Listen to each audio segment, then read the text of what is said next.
gente realmente começou do zero, não foi nada herdado, então tudo foi muito batalhado. E mesmo assim, quando era no menos, no pouco, a gente era muito grato, muito feliz. Lembro que a gente não tinha nada aqui ainda, nem tinha casa, e veio dormir eu e as meninas e meu tio na casinha da árvore. Jogamos um colchãozinho e viemos aqui dormir sem nada. Fico muito orgulhosa porque a gente viu realmente cada pedacinho da fazenda sendo modificado.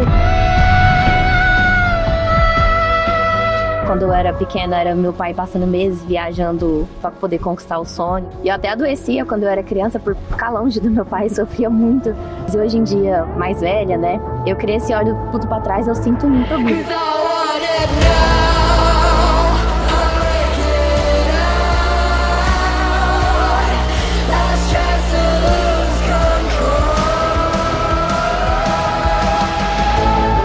Muito importante, é um orgulho muito grande ver as conquistas que a família chegou, por muita dedicação dele, da minha tia, que peitaram depois que os nossos pais faleceram, criar eu e minha irmã da melhor forma possível, como se fossem filhos. A gente gosta muito de estar sempre junto, sempre vibrando pelas conquistas que a gente tem. É surreal o sentimento que eu tenho. Nós já chegamos muito longe, perto do que a gente sonhava no início.